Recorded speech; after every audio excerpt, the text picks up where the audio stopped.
Assalamualaikum warahmatullahi wabarakatuh. Alhamdulillahirabbil wa bihi nasta'in ala umuri wadin. Wassalatu wassalamu ala asyrofil anbiya'i mursalin wa ala alihi ajmain. Wassalatu wassalamu ala sayyidi ya Rasulullah sallallahu alaihi. Alhamdulillah la nikmatul Islam wal iman wa kafa bima minima. Alhamdulillah kulli hal, alhamdulillah bi nikmati tatimmus sholihat. So, saat ini saya ada di vilanya kakak ipar saya, cukup luas di Bedugul. Ya, di sini kalau adakan kopdar SKD di sini mantap, sob. Bisa 30 orang masuk tidur sini gitu. Tapi yang ngampar tidurnya, tapi enak sob, dingin. Nah, saya sekarang sambil ngopi sob. Jadi sob, banyak orang yang nanya ke saya, sorry ya, saya perbaiki dulu ininya.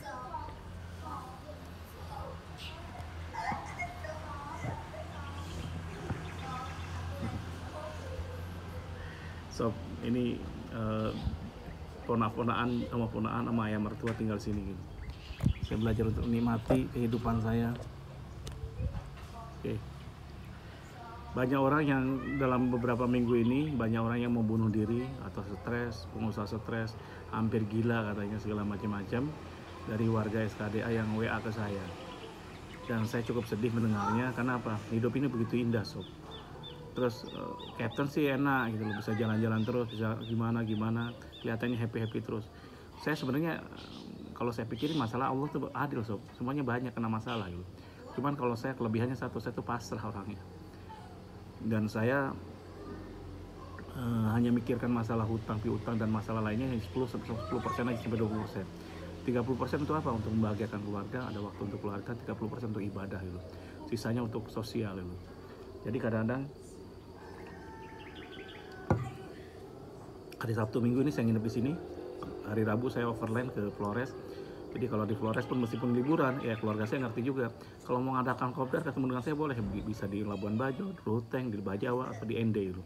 Saya mau overland sampai ke Kalimutu sob. Dondong 3 warna dengan anak-anak, mumpung anak-anak masih bisa dibawa gitu.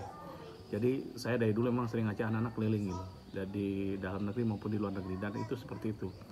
Dan kadang-kadang tanpa perencanaan sob. The best planning is no planning gitu. Jadi jalan begitu aja. Nanti nemuin apapun ya, saya udah kasih tau ke mereka semua, mas, paham sebelumnya, paham kan? Kita nginep nanti gimana, tidurnya hanya gini, udah gitu pagi langsung jalan gitu. Jadi jangan berharap kadang dapat hotel kadang enggak gitu. Kalau enggak ya kita cari lagi gitu. Jadi harus sabar, harus nikmati gitu. Itu. Oke, saya nggak bahas itu. Saya bahas banyak yang orang stres gara-gara kehidupan yang luar biasa susahnya gitu. Mungkin Anda ngerasa kok kayak Ridwan enak, so kok saya enggak juga sob. Masalah tuh banyak, tapi segala macam-macam. Kadang-kadang Anda lebih beruntung daripada saya sebenarnya. Kenapa? Saya pernah alami bangkrut, total habis-habisan, ente-entean. Malah minus kalau aset saya dijual. Minusnya bukan 1 miliar 2 miliar. Kalau sekarang dia puluhan miliar belum minusnya. Jadi, tapi saya yakin sob, yakin saya bisa bangkit gitu. Jadi saya tuh dari kecil, saya dilahirkan dari keluarga mampu, istri saya sebagai keluarga mampu. Nah problemnya kalau keluarga mampu, kalau dilahirkan dari keluarga mampu, kita kan biasa senang terus gitu, tiba-tiba susah, tiba-tiba minus, sengsara gak sengsara tuh. Jangan kan gitu, orang tua dan ipar-iparnya istri saya pada nyaranin gini pas saya bangkrut. Ngapain lu sama Ridwan terus katanya? Kenapa? Udah bangkrut cari aja yang lain, coba kurang ajar gak coba. Saya marah enggak gitu. Itu jadiin saya motivasi untuk apa? Untuk bangkit gitu. Jadi ada orang ngomong gitu, sampai istri saya ngomong, masa kita disuruh pisah gitu, karena kita bangkrut, mas bangkrut. Gak usah, gak apa-apa, terserah lu, terserah jeng gitu. Kalau mau pertahankan syukur, enggak ya gak apa-apa, saya pasrah itu gitu. Tapi kalau saya komitmen, orangnya komitmen jeng, tapi insya Allah kita bangkit. Dan benar sob, hanya dalam 2 tahun, setahun 2 tahun saya bisa keluar negeri lagi, ngajak karyawan saya ke Singapura, muter Malaysia gitu. Kok bisa kayak 2 tahun bisa bangkit? Iya, awalnya saya juga nggak nyangka gitu. Jadi ada satu kekuatan, namanya kekuatan ini atau memantul gitu, atau kekuatan ini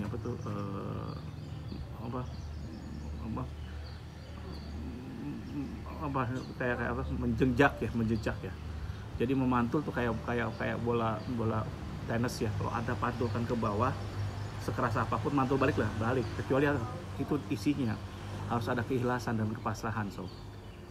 Ketika Anda tenggelam ya, kalau Anda pernah kan kalau renang Anda tenggelam mungkin di mana-mana, kalau Anda nggak tenang, kalau Anda tenang, Anda biarkan aja sampai jatuh bawah gitu. Jadi sebenarnya kita harus bersyukur ketika Anda jatuhlah sampai ke dasar, jangan ngambang. Kalau ngambang tengah-tengah, Anda nggak bisa berenang, anggaplah gitu. Ngambang tengah-tengah, Anda akan mati gitu. Kenapa? Ke atas juga nggak bisa, ke bawah juga nggak bisa gitu. Karena nggak, tadi panik, apalagi pertama panik.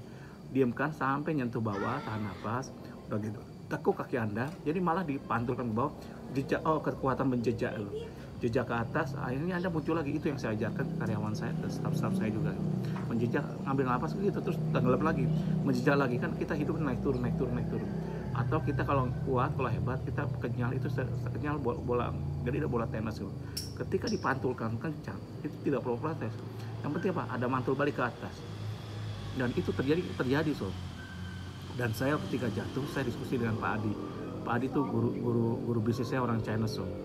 Jadi saya tuh dulu waktu muda hampir 70-80% sahabat pengusaha saya dari China semua.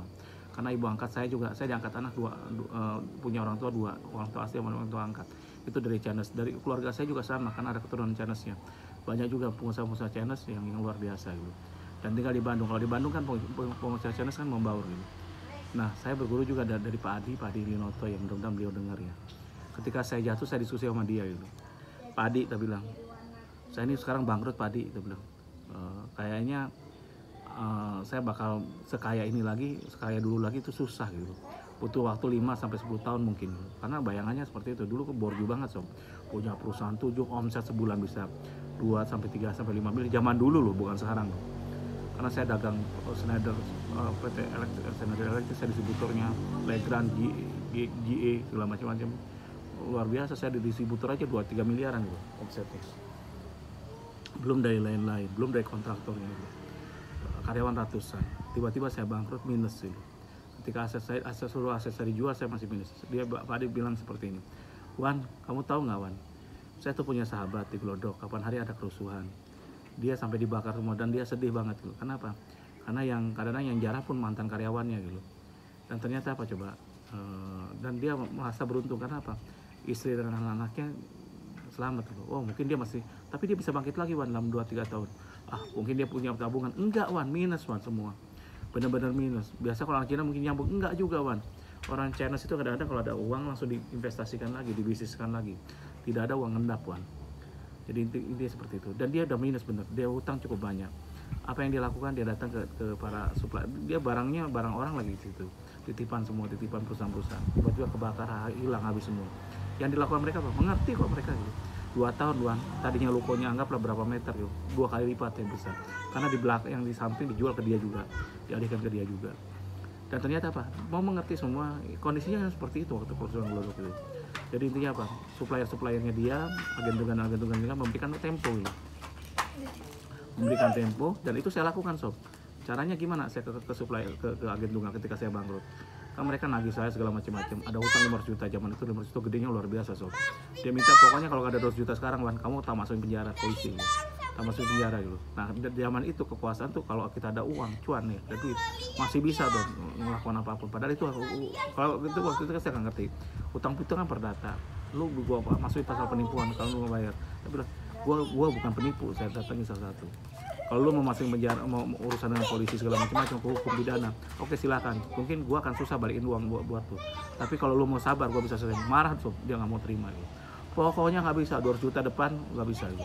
Dan saya gunakan berbagai cara, termasuk teori itu ininya usul Mansur tuh. Meskipun sekarang banyak yang bully dia, usul Mansur, saya yakin usul Yusuf Mansur kalau denger ini, itu kekuatan balik itu luar biasa. Pantulan tuh luar biasa gitu. Mudah-mudahan beliau bisa memantul kembali gitu, dengan masalah seperti ini. Jadi saya kagum dengan beliau dan saya jalankan gitu. Ternyata apa ya, kapan aja saya pernah cerita, saya punya motor Tiger 20 juta, pada utang 2 juta saya kasihin aja ke masjid gitu. Ada pembangunan. Bismillah, ini BPKB STK ini sama 20 juta lebih lah, harganya 23 atau berapa gitu. Masih baru. Dan itu barang yang saya sayangi gitu. Ketika ini salah satunya gitu. Dan alhamdulillah ternyata apa? Balasannya benar. Ketika saya dengar kan bisa 7 kali sampai 70 kali balasan dari Allah katanya. Kembalinya yang kalau kita yakin aja. Termasuk saya lakukan negosiasi gitu. Seperti yang tadi Pak Adi ajarkan gitu. Saya nego ke agen tunggalnya, ke supplier saya, kalau Anda mau dibalikin uangnya segala macam-macam, mau selesai ininya, kasih saya tempo waktu gitu. Jadi saya bukan penipu, tapi bilang saya bakal selesaikan, tapi kalau butuh sekarang saya nggak bisa. Tapi ingat ya, saya ini pengusaha bukan ini, dan aset saya juga ada untuk ngembaliin. Saya tunggu jual aset saya lagi, saya jual gitu. Kalau Anda mau ada teman mau jualin silahkan monggo gitu. Saya jualin memang aset saya. Terus yang ke dagang itu tadi tekniknya gitu. Ketika saya ngambil, anggaplah saya ngambil barang lagi ke dia, saya lebihin 10%, 20%, tapi barangnya dikirim. Dan saya ubah sistem penjualan saya dari tadinya kan itu masalahnya lagi sob. Banyak sekali piutang saya nggak bisa ketagih, terutama di BUMN karya ya. Banyak sekali. Teman-teman yang lain banyak sekali ketika saya bangkrut. Karena perusahaan saya diambil, tanggung jawab piutang di saya kan susah gitu. Jadi dia itu, dan akhirnya apa, saya rubah sistem penjualannya menjadi cash to cash gitu. Jadi saya ngerjakan kayak tangki segala macam. Dan order pertama yang saya dapat itu dari Coca-Cola sob. Coca-Cola yang di Bali itu butuh tangki dari 316 gitu, dari ini untuk ini yang besar. Saya bilang akhirnya apa? Mulai saat ini nggak bisa pak, boleh pak, saya dikasih tahu kerjaan. Waktu itu saya sampai kayak orang gila sob, bener-bener kayak orang gila, kayak orang bingung. 2 bulan 3 bulan gitu. Tapi setelah itu saya negokan pelan-pelan, alhamdulillah ya urusan hutang dagang udah selesai, dan sisa hutang dagang saya alihkan menjadi hutang bank gitu. Makanya saya punya hutang bank cukup besar gitu. Terus yang kedua, saya dapat pekerjaan pun saya rubah sistemnya cash to cash gitu. Tadinya kan saya DP 20%, 30% saya mau, nggak bisa sekarang. Tapi harga saya turunkan gitu. Marginnya saya turunkan. Contoh, orang lain jual tank itu 50 juta, 60 juta atau 100 juta gitu. Saya jual hanya 80 juta gitu. Oh bisa gitu. Tapi saya minta DP-nya berapa? 40 sampai 50 juta gitu. Nah, PDP itu untuk beli bahannya. Dan ketika saya beli bahan, itu sudah termasuk 10% 10 sampai 50% hutang saya, dan untuk ininya, untuk nyicil hutang saya, dan selesai alhamdulillah. Jadi alhamdulillah, jadi saya dengan mereka semua dengan hutang-hutang dagang itu banyak yang selesai gitu. Jadi intinya seperti itu. Ada juga dikasusin sampai ke ada di perdata, di pengacara di Pengadilan Jakarta Selatan, alhamdulillah selesai juga gitu. Caranya apa? Saya nego dengan pihak ketiga pengacara, dan enak kok gitu. Saya jelaskan ini barangnya kalau mau ambil stoknya silahkan ambil. Stok saya 1 miliar, hutang saya cuma 700 gitu. Segala macam-macam. Atau kalau saya ada stoknya barangnya itu barang-barang listrik itu 700 sampai 1 miliar ya. Hutang saya 700. Saya balikin aja, ambil aja stoknya. Dan dia nggak mau gitu. Gini aja deh Pak Ridwan. Akhirnya apa? Hutang dari 700 juta tadi saya negokan, ternyata apa? Ketika saya nego dengan direkturnya, manajer nggak bisa selesai sob. Tapi dengan pengacaranya malah selesai gitu. Direktur nggak bisa ngambil keputusan. Saya bilang saya mau bayar tapi udah 300 juta aja gitu. Jadi sebagian barang saya balikin yang 300 juta lagi saya bayar pakai ini. Tadinya nggak mau gitu. Nggak bisa, barang udah gini, itu masih saya gelang segala macam-macam. Dia juga salah jualnya ini. Akhirnya apa? Ternyata bisa alhamdulillah dengan pengacaranya. Saya bayar 300 juta, sisanya barang saya balikin senilai 300 juta. Dan selesai semua gitu. Dan alhamdulillah, nah itu jadi kekuatan mantul balik itu ketika kita dihempas kayak bola tenis ke bawah, dia akan mantul balik ke atas. Dan ketika kalau Anda tenggelam pun pakai jurus menjejak gitu. Ketika tenggelam sampai jejakkan kaki Anda sampai ke dasarnya. Jadi ketika Anda kena masalah, kalau ketika sampai paling titik terendah, itulah titik Anda untuk menjejak gitu. Jangan jadikan ayah, itu jangan sana mainnya. Jadi menjejak seperti itu. Jadi intinya apa? Jangan dulu berputus asa, berprasangka. Semua yang ditakdirkan oleh Anda itu kepada Anda itu syukuri, karena itu yang terbaik bagi Anda. Dan Allah itu maha baik. Jadi kalau Anda harus yakin, kalau Anda yakin bakal balik lagi, insya Allah balik lagi. Ini nasihat bagi orang-orang yang lagi jatuh, lagi terpuruk segala macam-macam. Jangan takut dulu. Ketika Anda ada titik terbawah, kalau Anda tenggelam di titik ini, carilah dasarnya, udah gitu menjejak, kekuatan menjejak. Tapi ketika Anda dilempar oleh masalah segala macam-macam, jadikanlah kencang-kencang dan jadikanlah bola yang kenyal, bola tenis yang kenyal, sehingga Anda bisa melompat lebih tinggi lagi. Kadang-kadang kejatuhan kita itu bisa menjadikan kita bisa naik lebih tinggi lagi, meloncat lebih tinggi lagi.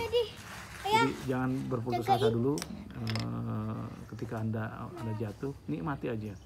Dan saya nikmati alhamdulillah ketika saya pasrah, hanya mikirkan dunia 10%, dunia itu datang ke kita. Saya nginep di sini enggak, ini punya kakak ipar. Alhamdulillah. Terus saya ke ini juga sama gitu. Saya liburan bukan mahal-mahalan sob. Ya, saya sewa mobil jalan-jalan ya udah semampunya, dan alhamdulillah aja rezeki gitu. Bisa kemana-mana. Kapan hari kemarin overland Malang, habis ke Malang sampai ke Bandung. Gitu. Jadi alhamdulillah kita bisa jalan gitu. Dan sekarang mau jalan-jalan lagi. Jadi tapi intinya ini, ketika saya jalan, kalau saya bisa nolong orang, membagi untuk wakafkan waktu untuk wakaf, untuk kopdar saya lakukan, nggak apa-apa. Demikian ya, saya kalau salah saya banyak salahnya, kalau kurang banyak kurangnya. Wabillahi taufiq wal hidayah. Wassalamualaikum warahmatullahi wabarakatuh.